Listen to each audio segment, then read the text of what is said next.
The wilderness had always beckoned to us, its allure promising adventure and a break from the mundane. Just when the idea of a camping trip with my closest friends emerged, we seized the chance for a memorable journey that would forever change our lives in ways we could never have anticipated. The forest we chose was a secluded haven, its ancient trees reaching skyward like silent guardians of forgotten secrets. Excitement coursed through our veins as we set up camp, the crackling fire casting a warm, flickering glow against the encroaching darkness. Laughter and camaraderie filled the air as we shared stories, roasted marshmallows, and reveled in the beauty of nature. As night fell, a peculiar unease began to settle over us, a sensation that was hard to ignore. Yet we brushed it off as typical jitters that come with being in an unfamiliar environment. The fire's dancing light provided a semblance of security, pushing back the shadows that seemed to creep closer with every passing moment. Hours passed, and we settled into our tents, the forest around us growing still as if holding its breath. But as I lay in my sleeping bag, the hint of a whispering breeze carried with it a haunting sound, a distant, mournful wail that echoed through the trees. I strained my ears, exchanging uneasy glances with my friends who had undoubtedly heard it too. "Probably just an animal," one of them murmured, attempting to dismiss the unease that had settled over us. But deep down we knew.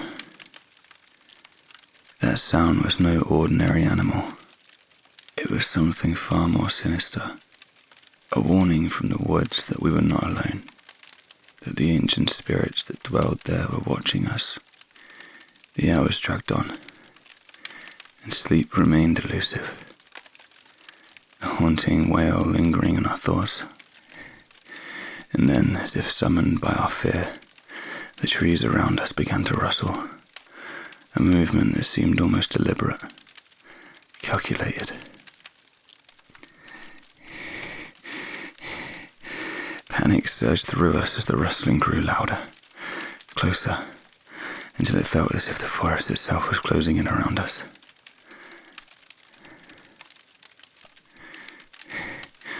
In the darkness, we huddled together, the fire's feeble glow casting long shadows that danced like spectres.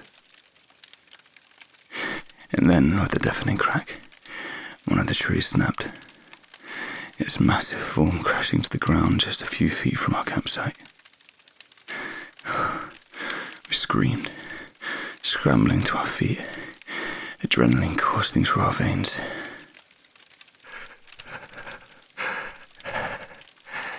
"Something's not right," I whispered, my voice shaking as I surveyed the chaos around us. Before we could react, the shadows seemed to coalesce, forming grotesque shapes that slithered and writhed like malevolent spirits. The fire, once our source of comfort, now cast dancing shadows that seemed to mock our terror. And then, with a chilling gust of wind, the flames extinguished, plunging us into darkness. In the blackness, a symphony of whispers filled the air, voices that were both faint and insistent, as if they were coming from just beyond our perception. Panic seized us, and we scattered in all directions, our screams mingling with the haunting cacophony of voices. The night became a nightmare, a blur of terror and confusion.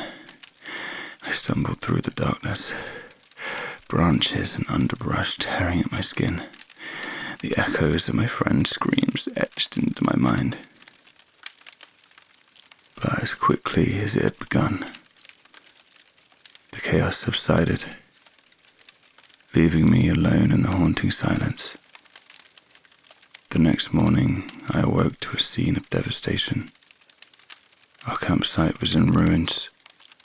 The remnants of the fire, nothing but charred embers. And my friends, they were nowhere to be found.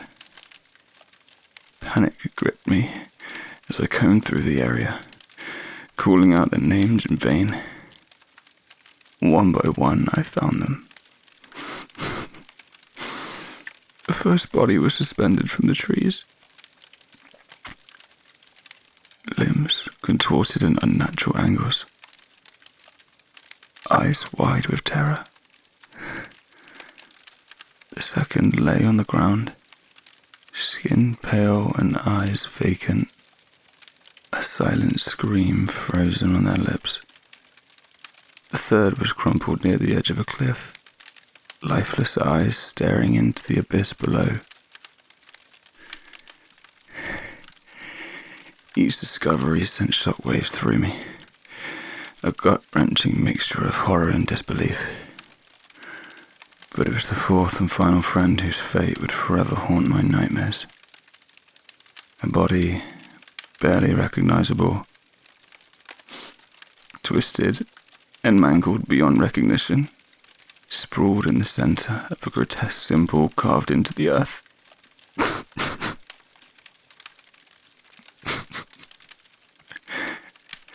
And then, as I stood frozen in the midst of this gruesome tableau, a malevolent whisper slithered through the air, chilling me to the bone. Your next is the sinister promise that hung in the air like a curse. The forest around me seemed to close in, the trees pressing closer as if they were alive, as if they were witnesses to the unspeakable horrors that had unfolded. Oh God. The air grew heavy with a palpable malevolence, and I felt as if I were being watched by unseen eyes. As I fled the scene, my heart pounding and my mind racing, a haunting realization washed over me. A realization that would forever change the course of my life. The whispers, the shadows, the malevolent presence. It was all part of a demonic force that had claimed my friends. And now it was after me. As I tried to piece together the events of that horrifying night, I uncovered an unsettling truth. The forest was a gateway to a realm of evil spirits, a realm that thirsted for the souls of the living. And so, as I stand on the precipice of revealing the unspeakable horrors that occurred in those cursed woods, I am left grappling with a chilling question, one that leaves my heart racing and my mind in turmoil. Can I ever truly escape the clutches of the demonic entity? Or am I forever bound to a fate that defies all reason and logic? As the memories continue to torment my nightmares, I am left to grapple with the knowledge that the forest holds a secret that threatens to consume me if I dare to speak its name. If you are reading this, I am probably dead, and the curse has now been passed on to you.